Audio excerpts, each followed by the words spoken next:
let's talk a bit about to the cloud, migration to the cloud, consideration and the strategies, because, well, migration to the cloud is really hot topic recently, so why not talk about it a bit at least. So, what we will talk about, why migrate to the cloud, because I think this is the most important question of them all, at least in this topic. How to prepare for the migration, cloud migration strategies, some thoughts from the project, and Q&A session. Longer, shorter, it depends on you. Okay, so let's start with the most important question, as I said. Why migrate to the cloud?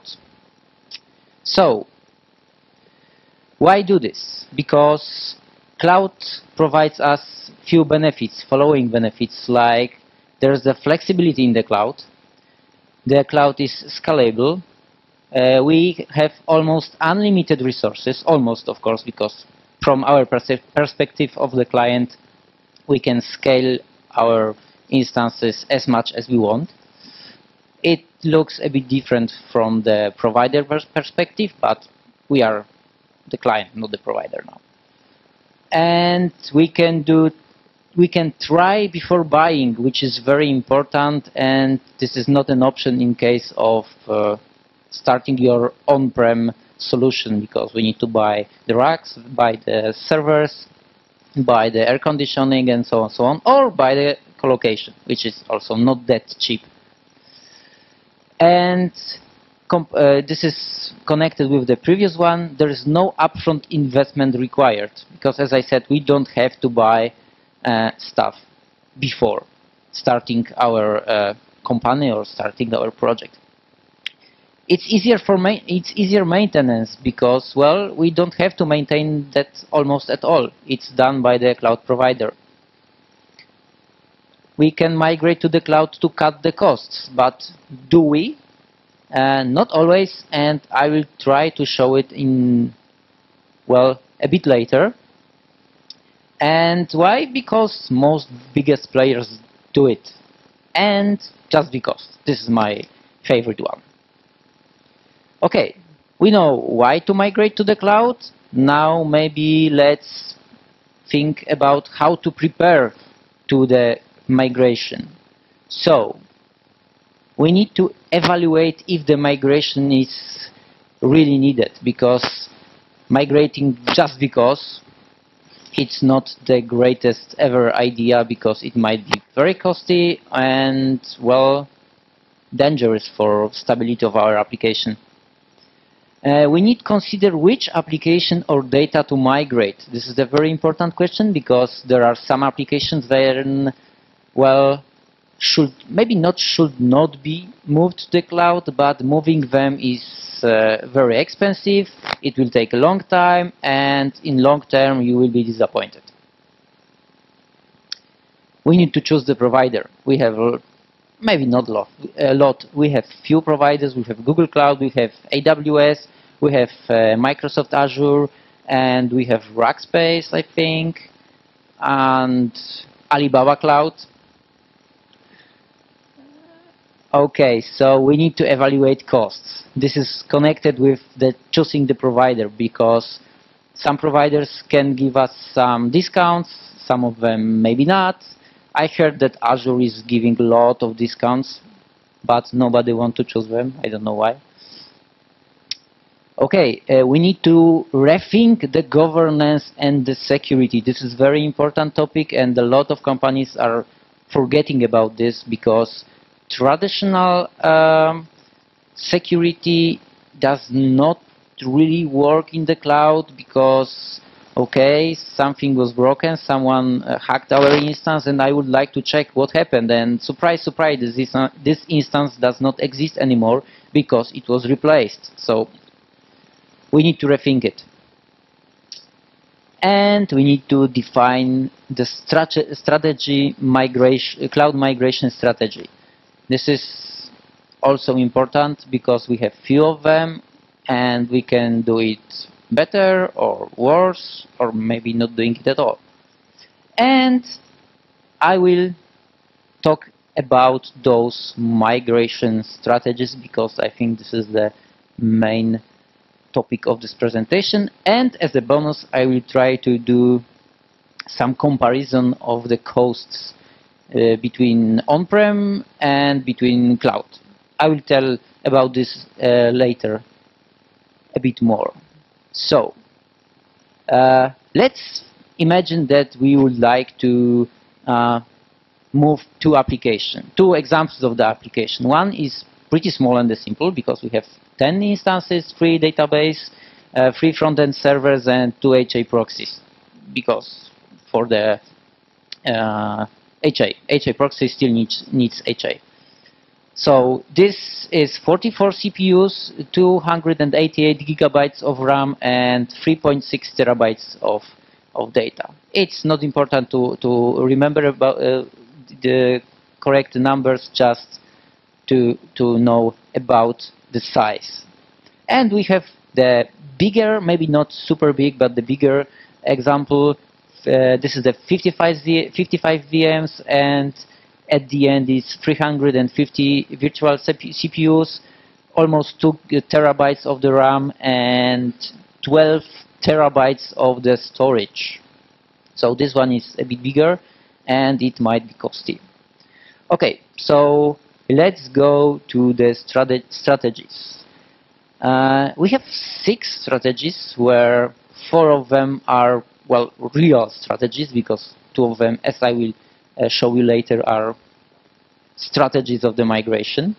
We have rehosting, we have replatforming, we have repurchasing, and refactoring. Those are considered as a real migration strategies. And we have also retain and retire.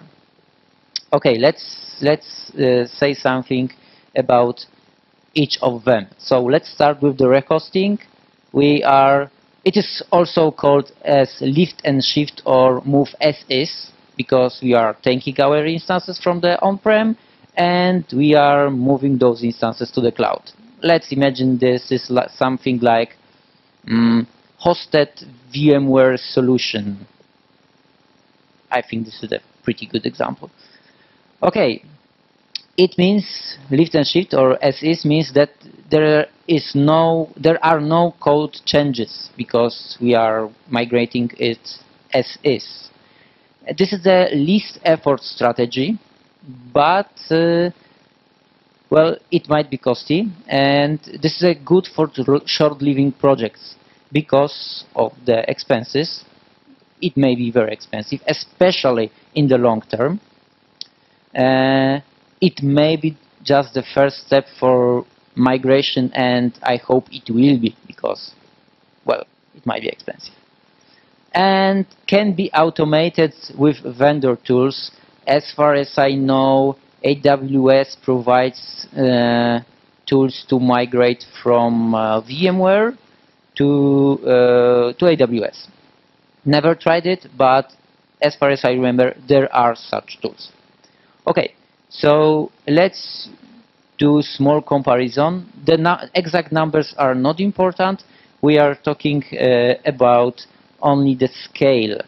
I used a few servers for on-prem, and one server costs about $21,000. It's rather big one, so, but it's better to take only few bigger ones, because it's more cost effective. Okay, so I barely can see this. Okay, this is the big and the complex app expenses comparison. As we can see, the cloud starts to be more expensive after 1.5 years. And the one very important disclaimer here, those prices are taken, the first disclaimer is those prices are taken from Google provided calculator for the instances. This is the red line. And the blue line, those are prices taken from the ThinkMate. This is one of the resellers of the servers. And to the price of the servers, we are adding about $1,000 for the colocation each month. And Second, very important disclaimer, this is the price only for the infrastructure. We are not adding the price, the costs of migration per se. So no payments for DevOps, for developers, and that stuff. This is the only comparison for the infrastructure, because it's hard to estimate. What, Mauro? Yes. Yes. The question is about if I am considering the air conditioning power and the connection to the internet. Yes, I am considering it. This is the price. This is in the price of the colocation. So this is $1,000, $1,100 for a whole rack. Because if you take whole rack, it's cheaper. So better fill up the whole rack because it will be cheaper for you. Okay, so after about 16 months, the price of the cloud will be bigger than the price of the on-prem servers, because the most cost of the on-prem is when we have to buy new stuff. Okay, so here you have the small application, and the price of or costs of the cloud starts to be bigger about 10 months of this, after the start of the migration. So for the big application, maybe it's better to stay on-prem for the longer time, but this is only for the comparison. Okay, let's talk about the replatforming, really hard word. This time we are taking the application and our whole application, which consists of few components, and we are changing from one component to another, for example. So this is called lift, tinker, and shift. This requires relatively small changes in the code. We can do bigger changes, because why not? We can change to the different platform. For example, we can move from the WebLogic to Apache Tomcat, because we'll cut costs from WebLogic licenses. And WebLogic does not work very well in the cloud, by the way. We can move from relational database systems to database as a service. The same for the NoSQL, by the way. We can migrate to open source if possible. Why to the open source? Because it looks like that open source solutions are more suitable for the cloud. Maybe because community like the cloud. We can adapt the instances sizing. This is very important because, and this is very easy to achieve, because very often when we are developing on-prem, we are creating huge instances and we are consuming only few percents of this. On the cloud, we can shrink those instances and cut the costs.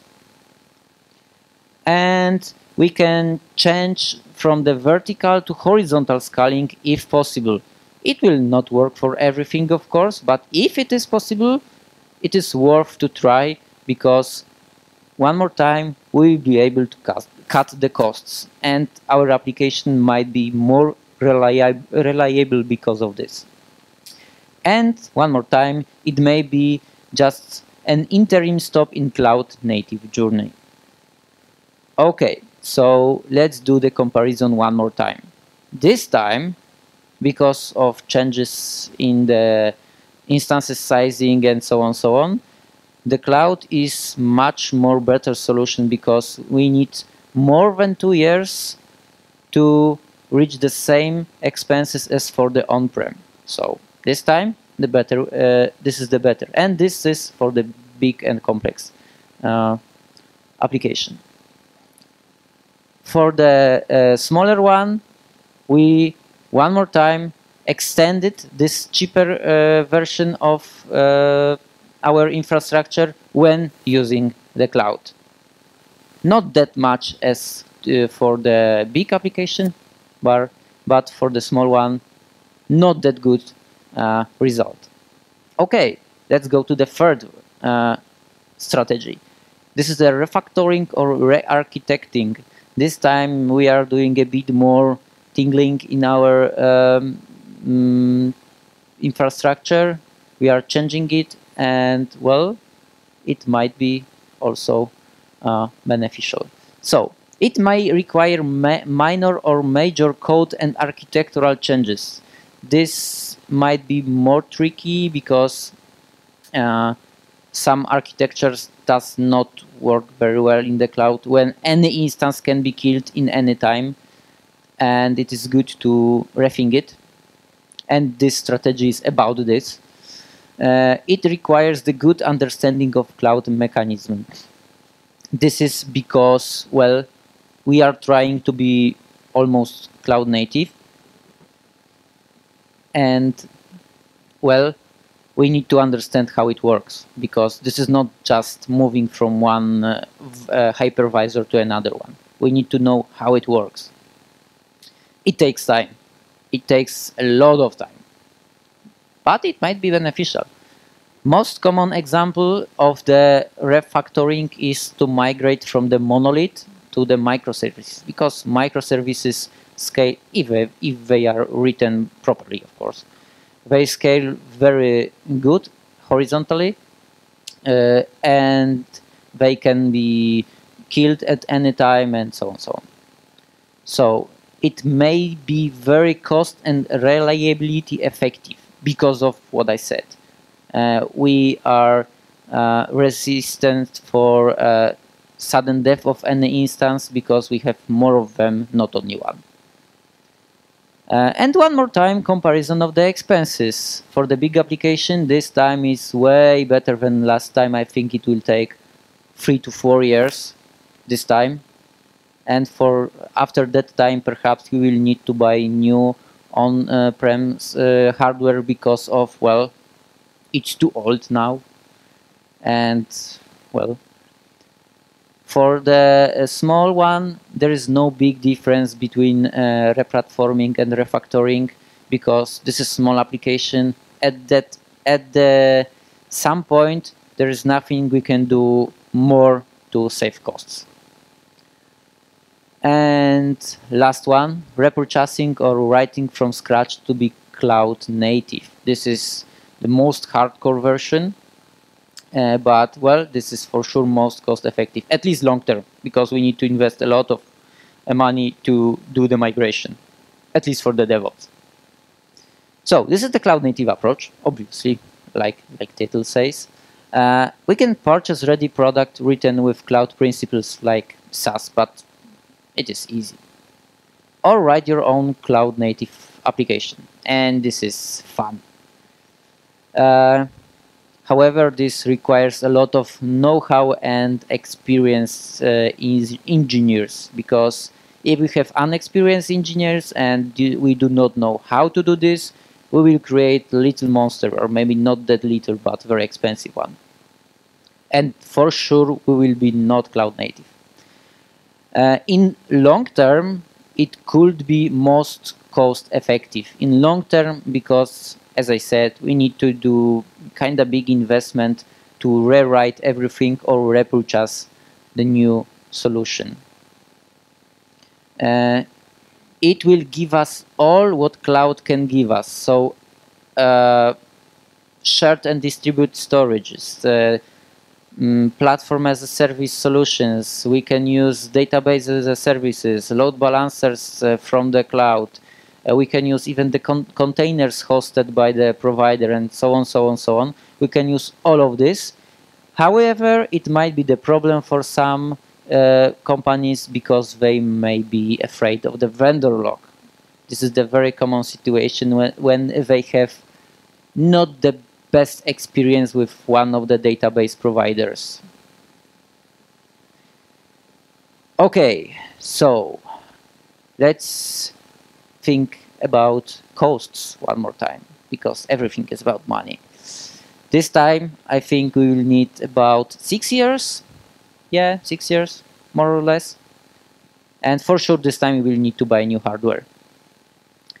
And for the smaller application, it's like almost 2 years to achieve the same level of the expenses as on-prem.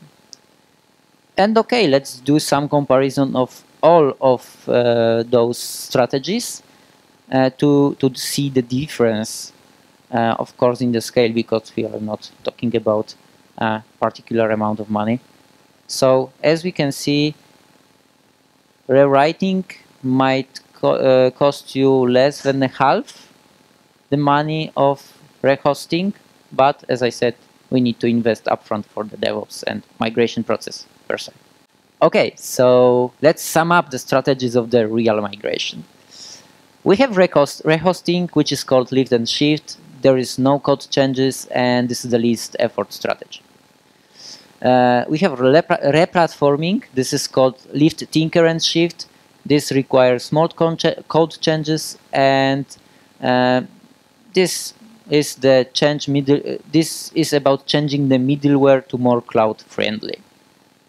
We have refactoring / re-architecting, which is which require major code changes, may be very cost and reliability effective. However, it requires good understanding of cloud mechanisms. And last but not least, we have repurchasing or writing from the scratch.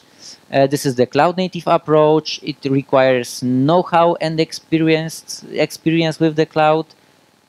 And we need to be aware of so-called vendor lock because, well, what I said about database provider. Okay, those were 4 migration strategies, real ones, but we have 2 other ones I mentioned in the beginning. So we have retire. What does it mean? It is not really migration.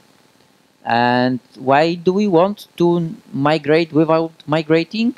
Because, for example, we would like to get rid of this legacy application and we have replacement for this already. So why migrate something which will be removed soon? And what is connected with the first one, replace with the new one. If there is something we bought recently and this is cloud native and it do the same what legacy application, we can just retire the old one and the new one, or use new one. And we have retain also not really migration strategy because we are not migrating. And why? Because we can revisit this migration or this application later, because for now we have higher priorities, more important application to migrate. Now maybe not, let's not touch it, let's do this later. And well, do nothing because who cares? Okay, so we summed up all strategies, so maybe let's share some thoughts from the real project. I think it's the interesting one. So there is no golden recipe for the migration, unfortunately. You start doing as is and you are ending with rewriting everything from the scratch because plans changed. It happens. Short-term projects are almost never short-term. Surprise. Surprisingly, legacy applications are most wanted to be migrated. Why legacy applications are most wanted?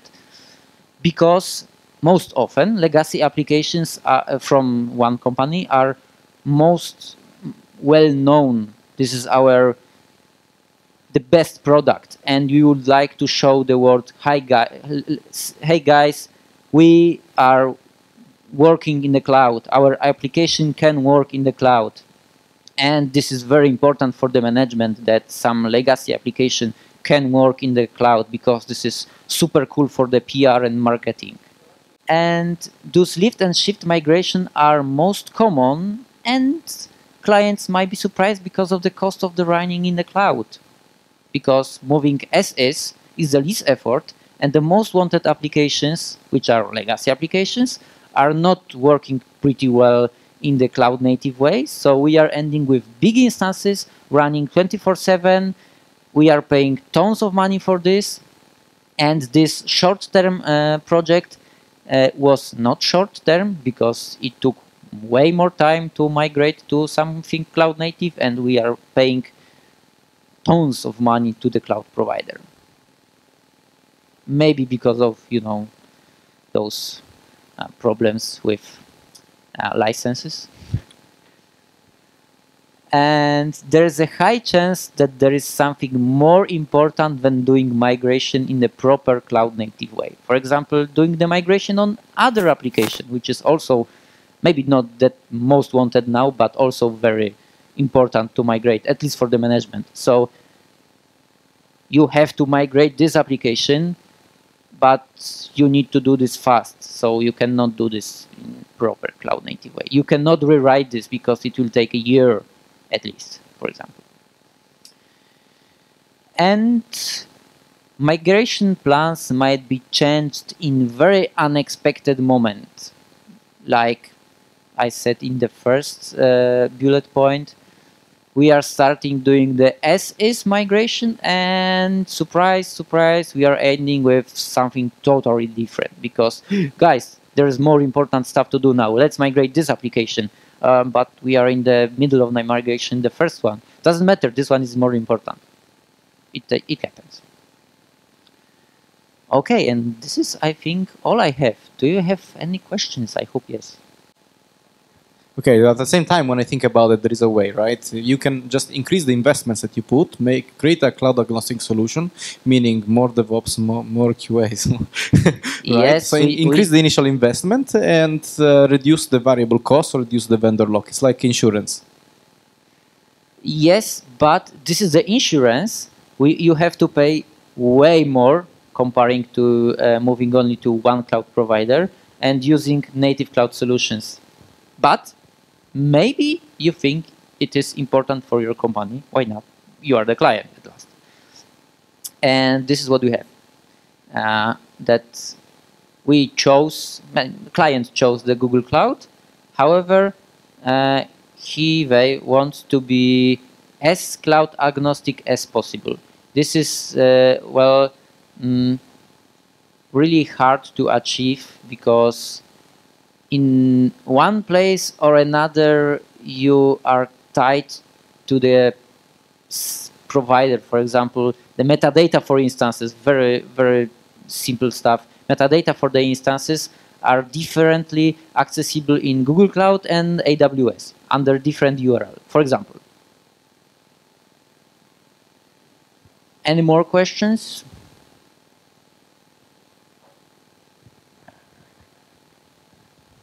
He will give you the microphone. You were talking that if you are implementing cloud native application, you are vendor locked.